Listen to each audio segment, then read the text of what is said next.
शांति शांति शांति।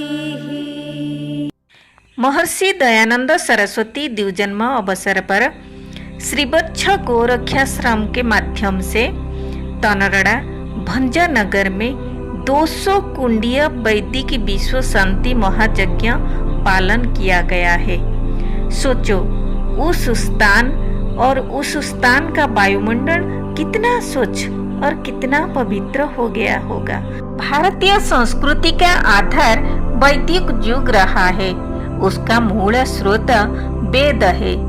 चारों ओर प्रदूषण फैलाने वाले तत्व नजर आते हैं। मानव जाति जिस दिशा की ओर अग्रसर हो रहे हैं, देखते हुए लगता है कि वह समय दूर नहीं जब समस्त जीव मंडल विनाश के मुंह में होगा।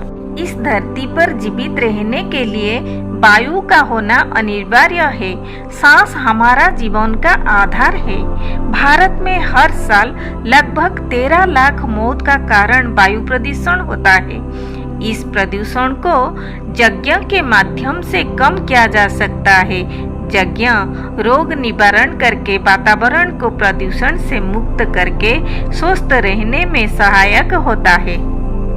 यज्ञ के बिना मानव जीवन निष्क्रिय है। यज्ञ से प्राप्त होती है बल और बुद्धि।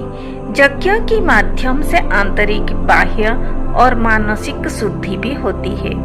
यज्ञ से शारीरिक बल और सकारात्मक ऊर्जा भी मिलती है। हवन के धुएं से कई रोगों में फायदा होता है।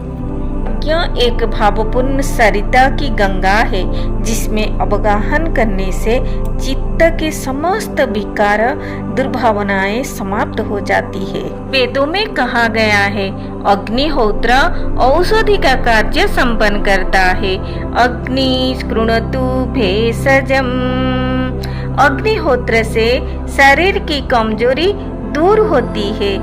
अग्ने जन्मे तन्नो उन्मतन्माप्रुण। अग्नि वायुमंडल से समस्त दूषक तत्वों को उन्मूलन करती है। अग्नि वृतानि दयते पुराणी। वेद मनुष्यों को प्रेरित करते हैं कि तुम अग्नि में शोधक द्रव्यों की आहुति देकर वायुमंडल को शुद्ध करो। अजाहूते हविषा मर्जयध्वम्। अग्निहोत्र करने से आयु बढ़ती है, प्राण सबल होता है, नेत्र ज्योति सशक्त होती है, श्रोत वाणी शक्तिवान होते हैं, मन और आत्मा सुदृढ़ और सबल होते हैं।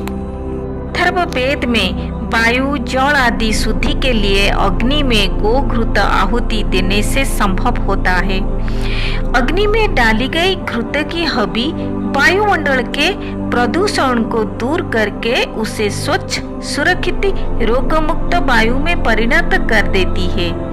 गोघृत में प्रदूषण को दूर करने की अद्भुत क्षमता है। अथर्ववेद में पृथ्वी को महत्व प्रदर्शित करते हुए सभी प्राणियों को पृथ्वी के पुत्र कहा गया है। माता भूमि पुत्र हंग पृथिव्याः। भौतिकवादी युग में हमें वेदों में बताए गए मार्ग पर चलना चाहिए। चारों वेदों में गौ माता का संदर्भ पूरा 1331 बार आया है। ऋग वेद में 723 बार, यजुर्वेद में 27 बार, सामवेद में 170 बार, अथर्ववेद में 331 बार।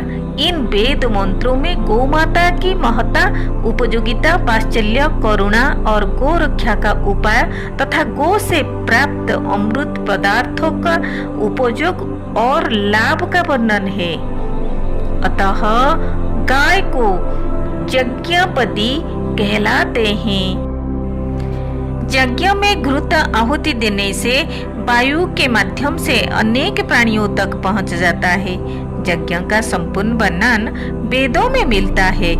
यज्ञ रोग शोक दुख से निवृत्त करके जल प्रदूषण, मिट्टी प्रदूषण, वायु प्रदूषण को दूर करते हुए विश्व का कल्याण करता है।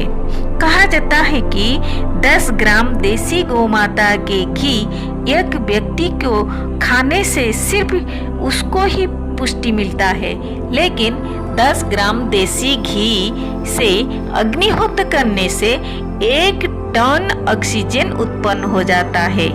यज्ञ के बिना मानव जीवन निष्क्रिय है।